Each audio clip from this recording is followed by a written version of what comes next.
Yo estaba como una cuba, demasiado borracho realmente para que se me ocurriera amortiguar el ruido de los disparos. Si lo hubiera hecho yo, habría dejado que se oyeran. Fue hasta el desvío y aparcó allí, bebió cerveza y fumó unos cuantos cigarrillos.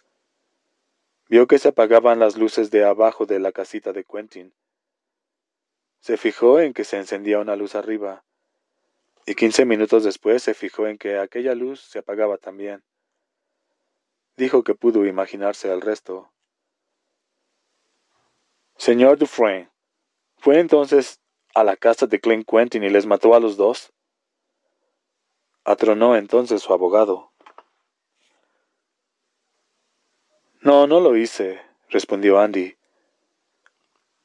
Dijo que hacia medianoche se había despejado y estaba empezando a sentir los primeros síntomas de una buena resaca.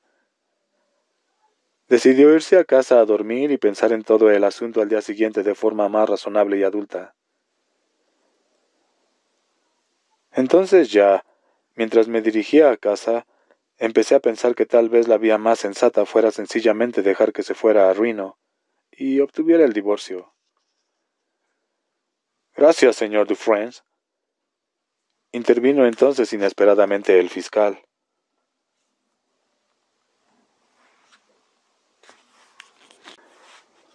Y le concedió a usted el divorcio de la forma más rápida que se le ocurrió, ¿verdad? La divorció con un revólver del 38 envuelto en toallitas de cocina, ¿verdad? No, señor, no hice eso, dijo Andy con calma. Y luego disparó usted también contra su amante. No, señor. ¿Quiere decir usted que mató primero a Quentin? Quiero decir que no maté a ninguno de los dos. Bebí más de 2 litros de cerveza y fumé todos los cigarrillos que ha encontrado la policía en el desvío. Y luego me fui a casa y me acosté. Dijo usted al jurado que entre el 24 de agosto y el 10 de septiembre tuvo usted tendencias e impulsos suicidas. Sí, señor. ¿Lo bastante fuertes como para comprarse un revólver? Sí. ¿Se molestaría usted mucho, señor Dufresne, si le dijera que no me parece usted en absoluto una persona que encaje en la tipología del suicida? No, contestó Andy. Pero no me parece usted una persona demasiado sensible, y dudo muchísimo que, si me sintiera impulsado al suicidio, fuera a explicarle a usted mi problema. Esto provocó tensas risas en la sala, pero no le favoreció gran cosa ante el jurado. ¿Llevaba usted el revólver la noche del 10 de septiembre? No, tal como ya he declarado. Ah, sí. El fiscal sonrió sarcástico. Lo tiró usted al río, ¿no es cierto? Al Royal. El día 9 de septiembre por la tarde. Sí, señor. Un día antes de que se cometieran los asesinatos. Sí, señor. Una casualidad muy oportuna, ¿verdad? No fue oportuna ni inoportuna, sencillamente la verdad. Creo que escuchó usted la declaración del teniente Mincher. ¿No es así?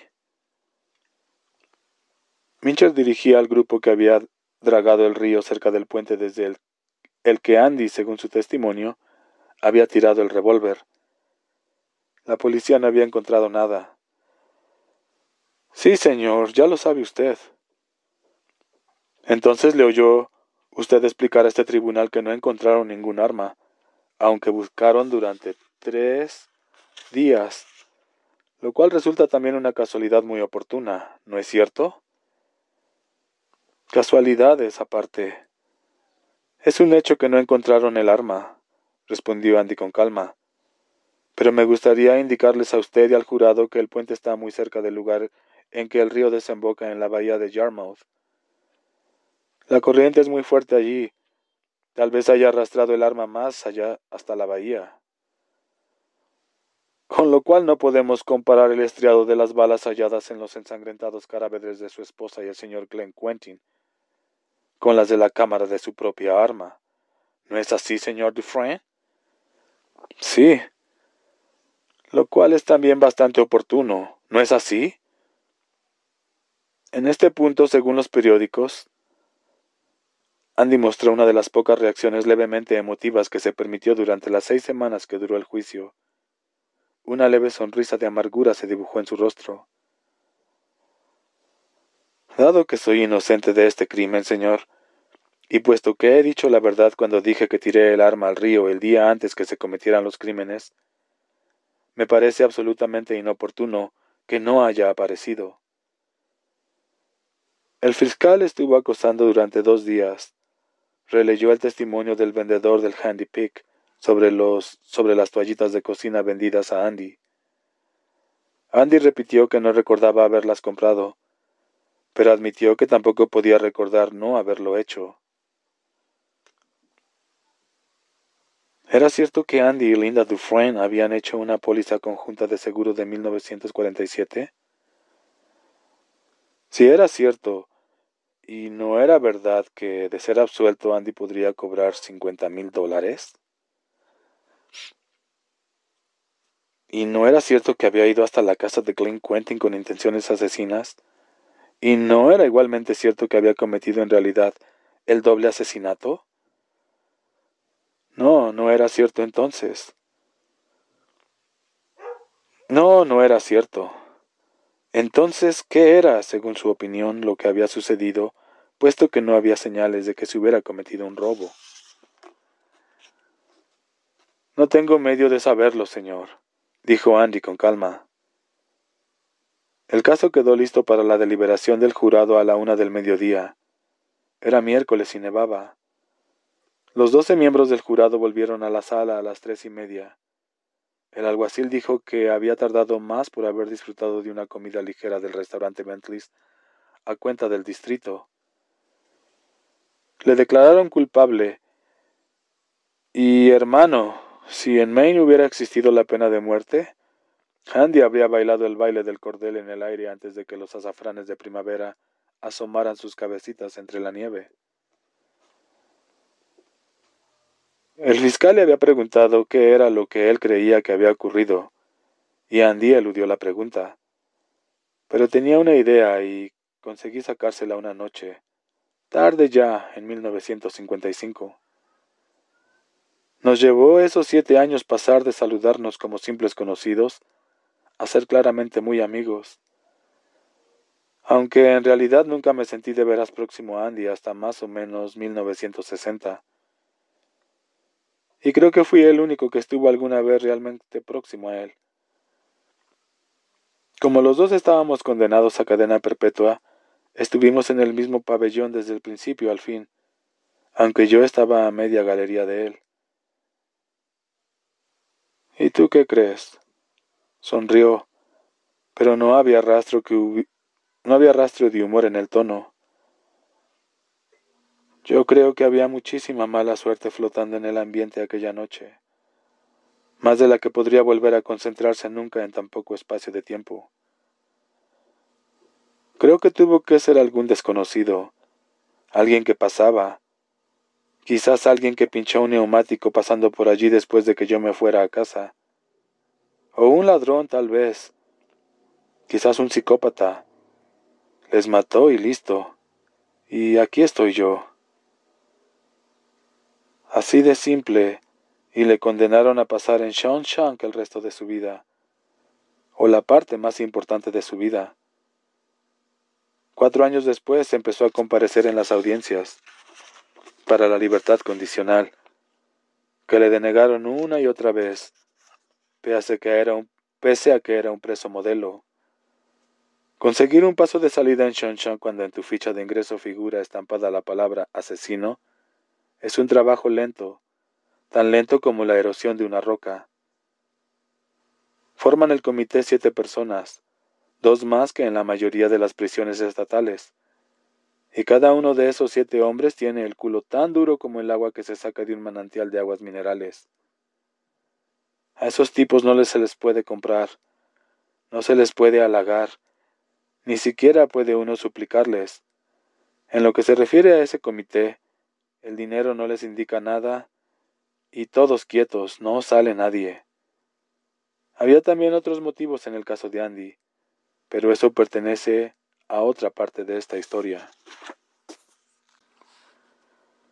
Había un preso llamado Kendricks que me había pedido una cantidad considerable de dinero allá por el 50 y tantos, y faltaban aún 4 años para saldar la deuda. Prácticamente me pagó los intereses en información. En mi campo de acción, uno es hombre acabado si no encuentra la forma de estar siempre bien informado. Este Kendricks, por ejemplo, tenía acceso a un tipo de información del que yo jamás podría haberme enterado en el maldito taller. Kendricks me dijo que la votación del Comité de Libertad Condicional fue 7-0 en 1957 contra Andy Dufresne, 6-1 en 1958, otra vez 7-0 en 59 y 5-2 en 1960. Después ya no lo sé, pero sí sé que 16 años después, Andy seguía en la celda 14 del pabellón 5. Tenía por entonces, en 1975, 57 años. Tal vez se sientan bondadosos y le dejen salir hacia 1983. Te conceden la vida, te permiten vivir y eso es precisamente lo que te impiden. Lo que te quitan o te quitan al menos todo cuanto en la vida merece la pena. Quizá te suelten algún día, pero... En fin, bueno, conocí a un tipo, Sherwood Bolton se llamaba, que tenía una paloma en la celda. La tuvo desde 1945 hasta que le soltaron en 1953. No era ningún ornitólogo de Alcatraz, solo tenía esa paloma. La llamaba Jake. La dejó libre un día antes de salir él, y Jake alzó el vuelo todo lo lindamente que puedas imaginar. Pero más o menos una semana después de que Sherwood abandonara a esta feliz familia, un amigo mío me llevó al rincón oeste del patio por donde solía andar siempre Sherwood. Había en el suelo un pájaro, como un montoncito de ropa de cama sucia. Parecía haber muerto de hambre. Mi amigo dijo, ¿no es Jake Red? Sí que lo era, y estaba tan muerta como el cerote. Recuerdo la primera vez que Andy Dufresne habló conmigo para pedirme algo. Lo recuerdo como si fuera ayer. No fue la primera vez que me pidió a Rita Hayworth. No fue la vez que me pidió a Rita Hayworth. Eso fue después. Aquel verano de 1948 quería otra cosa. Casi todos los tratos se hacen en el patio. Y en el patio se hizo este. Nuestro patio es grande, mucho más que la mayoría. Es un cuadrado perfecto de unos 90 metros de lado. La parte norte es el muro que da al exterior, con una torre de vigilancia a cada extremo. Los guardias de las torretas están equipados con prismáticos y armas antidisturbios. La puerta principal está en ese lado norte. Las de entrada y salida de furgones quedan en la parte sur del patio. Y hay 4. Shonshonk es un lugar muy concurrido durante la semana laboral. Pedidos que llegan, pedidos que salen. Tenemos una fábrica de placas de matrícula y una gran lavandería industrial, donde se lava toda la ropa de la prisión, más la del hospital y la del asilo de Elliot. Y hay también un gran taller mecánico en el que los presos arreglan los vehículos de la cárcel del Estado y vehículos municipales, sin mencionar los vehículos privados de los carceleros, funcionarios, administrativos, y en más de una ocasión los del Comité de Libertad Vigilada. La parte este de la prisión es un ancho muro de piedra lleno de diminutas ventanas alargadas. En la zona oeste están las oficinas y la enfermería. Shonshonk nunca ha estado tan superpoblada como lo están muchas otras cárceles, y en 1948 solo estaba ocupada en unos 2/3 de su capacidad. Pero en cualquier momento puede haber de 80 a 120 reclusos en el patio, jugando con un balón de fútbol o de béisbol, jugando a los dados, charlando, trapicheando. Los domingos el lugar estaba más concurrido. Los domingos aquello habría parecido una fiesta campestre. Si hubiera habido mujeres,